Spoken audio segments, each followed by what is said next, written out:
বিনা অপরাধে মানুষদেরকে হয়রানি করা শেষ হয়নি, বিনা অপরাধে আলেমদেরকে গ্রেফতার করে আটক রাখা শেষ হয়নি। আমরা কি তাহলে সেই ফ্যাসিস্ট আমলের এই রাষ্ট্রযন্ত্রের জাতাকলে আজও পড়ে থাকবো?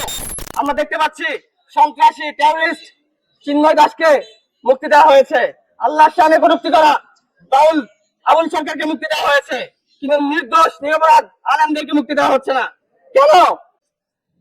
2022 সালে বিএনপি আওয়ামী লীগ সরকারের আমলে বিশেষ ক্ষমতা আইন 1974 সালে শেখ মুজিবের কালো আইন বাতিলের দাবি জানিয়েছিল, কিন্তু এখন সেই আইনের মাধ্যমে ইসলামপন্থীদেরকে জেলে বন্দী করে রাখা হয়েছে।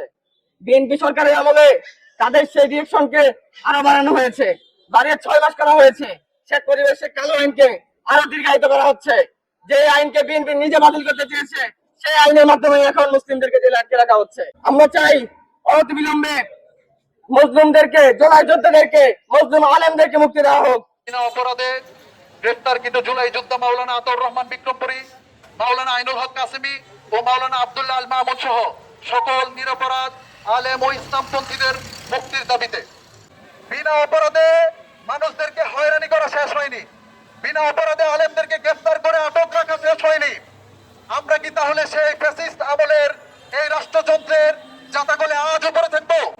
আমরা সুস্পষ্টভাবে রাষ্ট্রের কাছে বলতে চাই, 1974 সালের বাকশালী সংবিধান এবং বিশেষ ক্ষমতা আইনে মাওলানা আতাউর রহমান বিক্রমপুরী গ্রেফতার করে রাখা হয়েছে। মাওলানা আইনুল হক কাসেমি এবং মাওলানা আব্দুল্লাহ আল মামুন সাহেবকে অনতিবিলম্বে মুক্তি দিতে হবে।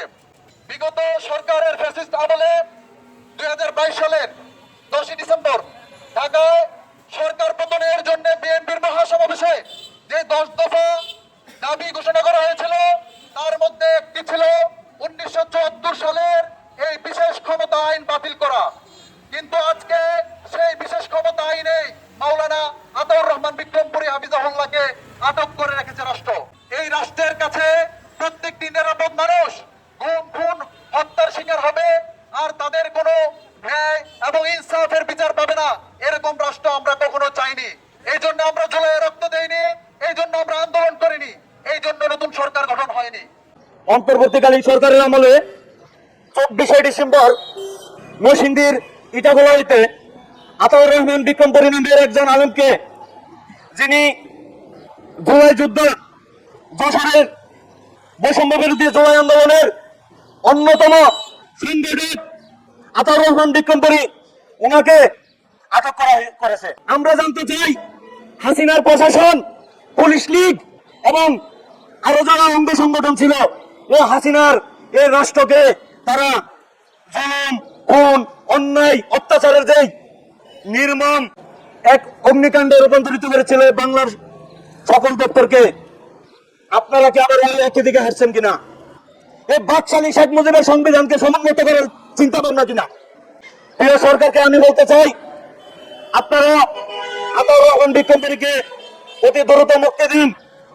আমরা দেখতে পাই আল্লাহকে গালি দেওয়া, রাখাল রাহার বিরুদ্ধে যেই তাওহীদি জনতা মামলা দায়ের করেছিল, আপনারা তো রাখাল রাহাকে গ্রেফতার করে নিনি, বরং রাখাল রাহার যে মামলা খারিজ করে দিয়ে এবং ওই যে আল্লাহকে গালি দেওয়ার যে আইন, ওই আইনকে বাতিল করে দিয়েছেন আপনারা। তাহলে আমরা কি মনে করবো যে আপনারা এই শেখ হাসিনার দেখানো পথে হারতেছেন? আমরা দেখতে পাই আওয়ামী লীগের ফেসিবাদে আমলে আওয়ামী লীগের যেসব অপরাধীরা গ্রেফতার হয়েছিল তাদের 80% জামিনে মুক্ত হয়ে গেছে, কিন্তু নিরপরাধ আলেম এখনো মুক্ত হয় না। শেখ হাসিনার ফেসিবাদ কায়েমের যে স্পিকার ডক্টর শিরিন শারমিন চৌধুরী, উনাকে হত্যা মামলা আছে, হত্যা চেষ্টা মামলা আছে, মোট 6টা মামলা, কিন্তু উনি খুব সহজেই জামিন হয়ে গেছে। কি হাস্যকর! সুতরাং আমরাও বলে দিতে চাই, যদি বর্তমান সরকার সেই ফ্যাসিস্ট হাসিনা থেকে শিক্ষা গ্রহণ করার মাধ্যমে শিক্ষা গ্রহণ না করে, তাহলে অদূর ভবিষ্যতে তাদের পাপ আর অন্যায় বাড়ি হতে হতে হাসিনার পরিণতি গ্রহণ করতে হবে। আতাউর রহমান বিক্রমপুরী এবং আইনুল হক কাসেমি সহ নিরপরাধ যারা কোনো অপরাধ করে নাই সকল মানুষ, সকল মুসলিম, সকল তাওহীদবাদী ভাইদেরকে অনতি বিলম্বে মুক্তির ব্যবস্থা করুন। জুলুম 1 ফুটা 2 ফুটা করে করে কোনো এক সময় 2024-এর মতো আরেকটা অভ্যুত্থান সংগঠিত হবে। তখন কিন্তু হাসিনা পালিয়ে যেতে পেরেছে, কিন্তু আপনারা কিন্তু সেই রাস্তাও খুঁজে পাবেন না। অতএব আমি মনে করি ইতিহাস থেকে শিক্ষা গ্রহণ করার মাধ্যমে তাদের অতি তাড়াতাড়ি বিলম্বে মুক্তি দিয়ে দিন। ইনশাল্লাহ আপনাদের শুভ বুদ্ধি উদয় হবে, আপনারা সেই ফ্যাসিস্ট হাসিনার কায়দা স্টাইল ধারণ করবেন না।